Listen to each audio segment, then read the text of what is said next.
Batman Caped Crusader is the much-hyped, much-awaited brand new animated series from Batman royalty Bruce Timm and James Tucker, as well as a killer's row of Hollywood power producers, including the likes of J.J. Abrams and Matt Reeves, as well as Batman comic legends Ed Brubaker and Greg Rucka. All 10 episodes went live today on Max, and I'm here to give you my thoughts and feelings, as well as shout out any comic book Easter eggs or references I can find. So with that out of the way, let's get into it, shall we? Now, when it comes to creating a fresh new Batman show, you might be wondering what ideas this series brings to the table. Ironically, the biggest new idea for this series actually seems to be to look back in time, to remix and remaster some very old Batman stories from a much more pulpy golden age. We can see this reflected in the neo-1930s Art Deco aesthetic for all the buildings, the fashion, to of course Batman's costume, which reflects his first few years of publication, right down to the pointier ears. Batman the Animated Series, you'll probably remember, did something very similar to early on in its run with black and white televisions, Tommy guns, and consumer technology that never seemed to get more advanced than a radio, only for that to kind of drop off as time went on and we entered the new adventures of Batman. But Caped Crusader really owns this idea throughout and makes it a major part of its artistic identity. Being made for streaming too, the show is able to push the envelope more than any other Batman show before it. We have realistic drugs, actual guns firing real bullets, real death, and a fair amount of blood, though thankfully these things are all used tastefully and organically to help serve the story and never feel too over the top or exploitative like some of those later DC direct-to-DVD movies did sometimes. Now, as we join the show proper, we're treated to a pretty familiar setup. Rupert Thorne's gang is going to war with a mysterious new power player calling herself the Penguin, and yes, that's right, you heard me, I said herself the Penguin. A lot's been made online about the show and how it decided to change a classic Batman villain, and because this is the internet, they took it really well and really normally. But, well, I'm here to tell you several really important things. One, Lady Penguin is only actually in the first episode. Two, it's a fun change seeing the Penguin go from boss tweed of the Gotham underworld, suffering from image issues and haunted by an overbearing mother, to the Lisa Minnelli of the Gotham underworld who uses her whole cabaret act to hide her vast criminal empire, while also being an overbearing mother of two very large adult fail sons. And third, and probably most important, it's just one of many small to big changes that Caped Crusader has on offer to help keep things fresh and interesting, and making sure that these long-tenured Batman writers don't end up retreading old ground or stepping on the toes of brand new projects out there in the vast DC multiverse. But hey, let's start with the main man himself, shall we? Batman, here voiced by Midnight Mass's Hamish Linklater, must solve this case while also navigating not only the criminals who want him dead, but the police who are no help either. Linklater's Batman voice is good. Obviously, no one is ever going to replace Kevin Conroy in my heart, but the new guy did grow on me over the 10 episodes I binged today. What I will give him credit for is actually how good his Bruce Wayne is. You really do buy the goofy playboy face he puts on to throw people off the scent of his superhero work, and yes, he does do the thing where he changes voices all during the same scene, and it's very cool. Now, while Caped Crusader is not an origin story per se for Batman, the Dark Knight is still fairly early on in his career. He has all the cool toys, he hasn't really built his legend yet, he doesn't have most of his AAA villains, and as a vigilante, he's still very rough around the edges. He's also still on very shaky terms with Gordon and the police, and his arc for season 1 is all about learning to chill the hell out sometimes and take a helping hand from people who want to give it to him. This actually ends up including Alfred himself this time around, who is no longer some hardcore British military man, but instead reverting back to his original lovable, goofy British butler persona once again, who, as we learn, is also dealing with his own sense of survivor's guilt following the Wayne's murder and wondering if it's even right to support Bruce in his work as Batman like he's been doing. Oh, but it's not just Batman and Alfred we have on the menu, as the GCPD actually end up getting a ton of screen time in this new show, and not just B-plots either, I'm talking full-on A-plots, and I mean, it makes sense. Brubaker and Rucka are literally the two men who wrote the book on Gotham cops. with the still very definitive Gotham Central, so you won't be shocked at all to see a couple familiar characters and plot lines from that book make its way into this show as well. Something that might surprise you is how the show actually chooses to deal with Commissioner Gordon. He's actually a lot older here in this show, meaning that most of the episodes actually deal with Renee Montoya, voiced by Michelle B. Bonilla, as a young cop doing most of the physical work that normally would be up to Gordon in other Batman shows. She's an honorable officer fighting the insurmountable corruption on the GCPD from the inside, while also being tasked by the mayor to catch Batman. Montoya, in case you didn't know, was another original creation from Batman the Animated Series who went on to have a great career in the comics, even becoming the second hero to use the Question identity. Caped Crusader makes great use of her, and we see her life from a lot of different angles, including her love life as one of DC Comics' most prominent queer women. Now, I mentioned police corruption before, and while parts of the GCPD have always been shown to be rotten in the different comic books and TV shows, this might actually be the dirtiest I've ever seen them before. Basically, everyone outside of Gordon and company are on the take from the mob, meaning Batman and the rest of the good guys spend just as much time fighting the cops as they do the crooks. Then, of course, you have Harvey Bullock and Harvey Flass, two famous bent cops from different eras of the comics who are actually partners in this show, who actively try and undermine Gordon and Montoya for their own selfish gain at pretty much every turn. Up to and including releasing pyromaniac supervillain Firefly, or is it Firebug? I did love that joke. Flass is clearly the more sinister of the two, and for a second there I thought, oh, Harvey might do an about face and become closer to his animated series counterpart, but no, he just stays a legit bad guy until the very end. Perhaps the biggest and most effective surprise, though, in terms of characterization actually comes in the form of Barbara Gordon, here voiced by Crystal Jo Brown. She's not some sidekick, she's a professional young woman and an idealistic public defender whose work finds her drawn into Batman's adventures over and over again. The show never misses a chance to showcase just how capable she is, even without the Batgirl suit. Hell, she shoots a gun in this, which I was surprised to see. Barbara also ends up being the axis on which several of the show's biggest and most important relationships all intersect. She's a courtroom rival of Harvey Dent, her dad is police commissioner. She also recommends her friend, the new version of Harley Quinzel, to help profile Batman before Harleen actually ends up getting a crush on Montoya. And hey, while we're on the subject, let's talk about the new Caped Crusader version of Harley. I think she's pretty cool. As well, people were losing their minds about this one before the Penguin news stuff, and I'm happy to say once again, internet shouty men made a mountain out of a molehill.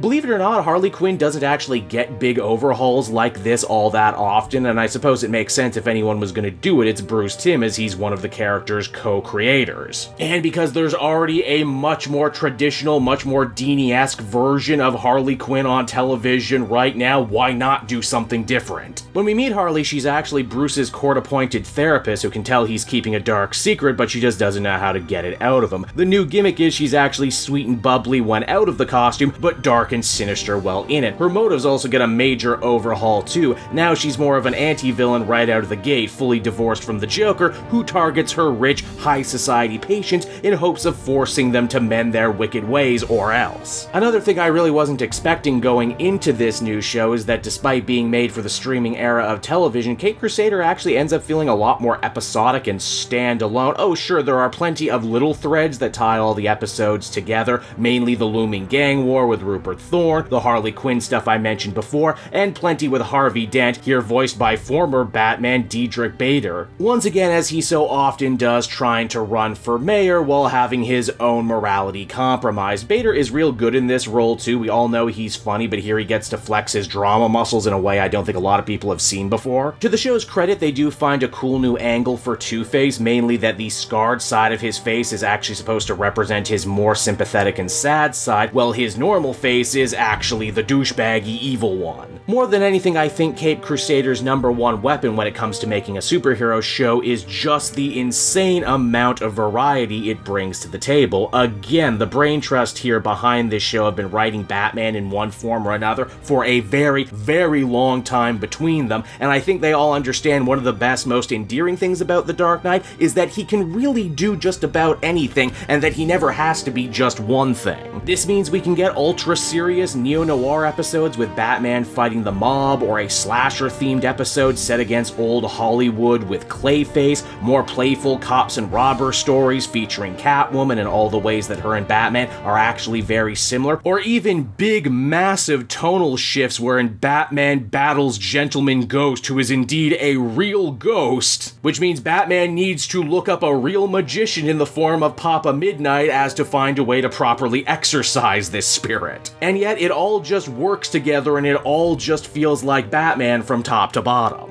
Caped Crusader also isn't a show overflowing with references or in-jokes to the greater Batman canon like I thought it might be. Oh sure, there's plenty of little nuggets to chew on if you're looking for them like I did, be it obscure Kevin Smith villains like Onomatopoeia, or even new creepy updatings on fan-favorite characters like Nocturna, the Bat Phone, King Tut. They're all here, but they're never what I would call distracting. Probably the closest thing Caped Crusader has to a real quote-unquote fan service episode is Episode 8, which shockingly ends up being a real love letter to the long history of all the Robins, minus Tim Drake for some reason, which makes me wonder if when this series actually does choose to give Batman a Robin, if that's the one they're gonna go with. On the visual side of things, the show looks fittingly moody, filled with lots of darkness and shadows for Batman to hide in. The city is gothic, as you would hope it would be, but I couldn't help but feel that this version of Gotham City could have used a little bit more fleshing out. It probably doesn't help that we only see maybe 5 or 6 locations of the same type and they're all at night, meaning that Gotham doesn't feel particularly crowded or lived in even. Background characters can also be fairly static and ramrod still. Now I probably wouldn't noticed this stuff if I didn't end up binging all 10 episodes in one sitting, so there's a good chance you might not end up noticing this stuff at all. You know, if you're a normal person who didn't wake up early and make this the cornerstone of your whole damn day. The score is good too, it helps set the scene and give the whole thing an air of real neon-soaked pulp adventure, but I don't think any one piece of music really rises above the rest to become super memorable. Like, I enjoy the theme, but I'm not going to be going around humming the theme tomorrow, if you know what I mean. Meanwhile, all these years later, if I go dun dun dun dun dun dun dun dun dun dun, again, you know exactly what I'm talking about, right? What I will end up remembering, though, is the bone-crunching action. I'm happy to say the fight choreography is great, and every episode has at least one action scene that shows off just how much of a physical force of nature this show's version of Batman is. They don't really break the mold and show us Batman doing anything particularly new, but when he punches, it looks and sounds good, so what more can I ask for? In fact, at the end of the day, that might be my one real criticism I have for Caped Crusader, and it's barely a criticism at all. It's just that I think while the show does a lot of things very, very well, I don't think anyone's gonna end up saying that this one particularly reinvented the wheel. Even when it does see fit to offer certain characters reimaginings or extra spotlight that they might not have had before. What can I say? It's just a damn good version of Batman made possible by some truly talented Batman writers who managed to crystallize almost 80 damn years worth of different media into a brand new, satisfying, and filling adaptational stew. Hell, even the big finale doesn't try to be overly showy, it just does its thing and promises that there will be plenty of more stories to be told in this universe moving forward, should people want it, and given the stinger at the end, I think people most definitely will. Batman Caped Crusader Season 1 sets one a hell of a groundwork, offering up plenty of action, adventure, intrigue, and everything else you'd want in a brand new Batman show. Sky's really the limit for this one, and I'll be really interested to see what they do next. And if you're interested to see what I do next, everyone, be sure to follow me on social media so you always know when a brand new video is dropping. Also be sure to drop a comment because, hey, it helps in this crazy YouTube algorithm game. Until next time, everyone, this has been Cape Joel. Thank you so much for watching and listening, and I'll see you all again next time. Bye-bye.